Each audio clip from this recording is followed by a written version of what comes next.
Next, we'll hear from Toby Walsh. And before we do, I mean, Toby's been a panellist before. He is the Chief Scientist at UNSW AI's Institute, and you are actually on the government's expert panel advising on regulation. That's right. So you will tell them what the laws should be. I will give them advice like the Chief Scientist. Tell them, and then it's up to them if they listen. Entirely. Okay, take away your question. Thank you. Well, we missed the boat with social media. The EU has just passed landmark regulation, AI regulation, after years of negotiation. So when are we going to have regulation in Australia? And what form should it take? OK, let's just touch before we go into our regulation for AI on us missing the boat with social media, because, Brian Greene, there's a big debate going on in your country over actually TikTok. Yeah. How do you see that? I mean, there's a big ban, potentially, unless they divest out of China? I'm tempted to give you the same answer I did in the other question. Please don't. But I won't. Please don't. No, what makes me really uncomfortable about what's being proposed in the US Congress is to single out a particular company and a particular platform as opposed to articulating principles and ideas and saying that if a given platform doesn't conform to this vision of what we want our social media to be like, then it runs afoul and we won't allow it to operate. So I'm really against singling out TikTok the way it's being singled out right now. Well, it's because the Chinese government can of course. Yeah, so it's a national security issue. I'll understand where it's coming from, but I don't think it's the right way forward. I'm also a big free speech person. And so the way that this will disenfranchise so many people who use this as a means of getting their view out into the world or even their livelihood, it does not seem to me to be the right thing to do. OK, and we're having a debate about whether we should do it in Australia. Cathy Foley, you're one of the you work for the government effectively. I provide advice to the government. That's right. You know what I mean? You don't work for them, but you are a Commonwealth Chief Scientist. You're not allowed to have TikTok on your phone. No, that's right. There's a range of different things. You can't have Google, some of the Google products too, so and a whole range of them. And that's just because often they have secure computers, secure phones that... Are you allowed to have Meta on your phone? Meta? I don't. No. So it's... So you can see I'm having to thinking what's Meta. But just to, you're uploading your pictures onto Facebook. But the thing is, even just document sharing, all that sort of stuff. So it's part of... any government will want to make sure they are able to control the data and protect themselves from cybersecurity, and that's really a critical baseline that you would want all governments to be making sure that your information's safe, that governments have a lot of information that you do not want necessarily to be hacked in any way. OK, Toby, I just want to go back to you, because you say we've missed the boat on social media. Do you think the current debate we're having on TikTok is trying to get back on that boat, or is it something else? I think if we wanted a proper debate, we should be debating about all the social media. We should be Facebook, Meta, provides more news than almost any other news organisation, and yet denies being a news organisation. And the influence that they have on elections, I think we should be very concerned. Do you think we've missed the boat with those social media platforms now?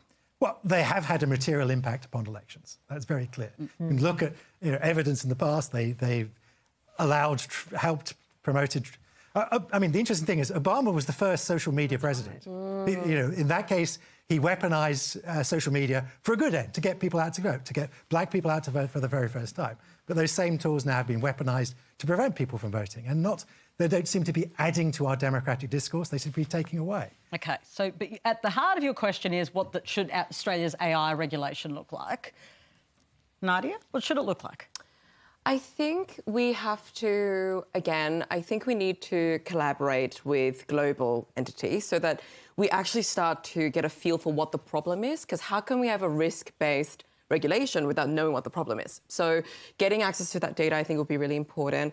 And then defining what is malicious and in what way. And I think the key question here also is priority. So I recently caught up with a colleague of mine who was at the UK Trust and Safety Summit. And what he said was the kind of, again, the ringing consensus out of all the conversations is that everybody wants and now feels the imperative need to start doing the right thing, because otherwise they might get kicked out of EU or whatever else. I know you scoffed at that, but I think they are starting to feel the burn, starting to feel the fire. But I think we need to start looking at regulation as another area of innovation, not a limitation on tech companies. Because I think what it's able to do now, because we got in earlier than where we were able to get in with social media, that we're able to go, okay, this is what's malicious, guys. Don't do that. This is not malicious. Do that. And actually allow them to develop in the right direction that they need to go. Jessie, do you think this is kind of a moment for us to get ahead like we haven't with social media? Yeah, I interviewed someone from the government, I won't say who it was, about a year ago about AI and asked questions. And I got to the end of the interview and went, I don't think he knows anything about AI. I thought, doesn't know how it works, doesn't have a real understanding of it. That was a year ago. Maybe it's developed since then. But I mean, I completely agree that you've got Silicon Valley saying, please regulate us.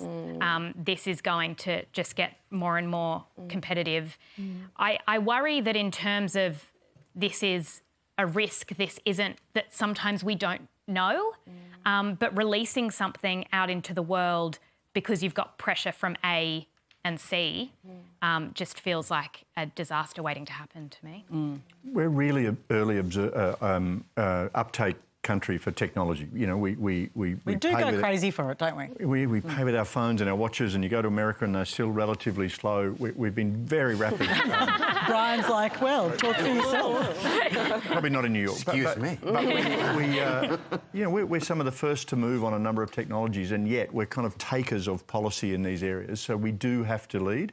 Sadly, and I'm not a government basher, we have a great democracy, but technical leadership across leadership in Australia writ large, not just governments, but commercial areas as well, I feel we're underdone. And I think our university colleagues probably got a lot to offer here for educating leaders to understand how to lead in technology. How do you make good policy? Well, politicians are jacks of all trades and they need good advice. I really worry we've created this medium called social media through which you can inject all sorts of evil, cyber threat, fraud, misinformation, largely ungoverned space.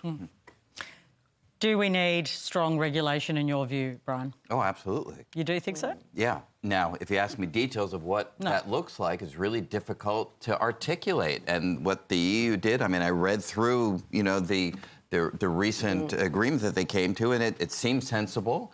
But then you talk to some leaders, at least in the United States, and they say, it's not a partner with innovation. This is going to stifle innovation. So, you know, again, as an outsider, it's hard for me to judge exactly where you draw those lines. But yes, do lines need to be drawn? Absolutely. So the lines need to be drawn. You don't want to stifle innovation. That's really tricky, though, isn't it, Cathy? I'm just thinking, oh, my goodness, yes. And that's why it's taking a while. It's not something you do overnight. And if you think that, you've got to remember generative AI and ChatGPT, 20th November 2022, not that long ago. And it's had an extraordinary impact on the world, the way and rate of which it's taken over. I mean, my stepmother is in her late 80s, and she was asking, should I be worried about it? Now, you know, that's pretty amazing when you have it impacting the general populace. You say it's not been that long. Yeah. But actually the technology is moving so fast that it is long. It is long, but we have to get it right, as we were hearing, that if you do it in a way which stifles, then it's going to be a disadvantage for the country because it's such an important productivity measure. There's all the things we've talked about already of it being an important thing for us in Australia. So I think sometimes you do have to take a breath. It's not as though the technology's got to the point where it's the sorts of things we've heard about of the future. So we have a little bit of a runway to be able to take that time and do it properly and bring everyone with us. Brings us back to why things like elections are so important, right? We've got this big election in November in America. I can foresee a situation if Mr. Trump is re-elected. His attitude would be, well, let's just let these American tech companies off the leash and they will sort it out. You know, I'm not sure that's the right answer. So I'm kind of back to the EU starts to look like a kind of a global policy leader here. So as we wonder what American leadership or kind of global unipolar leadership looked like, you know, it was a bit of this. And so now chaos loves a vacuum. We might be about to have a chaos loves a vacuum. Yeah.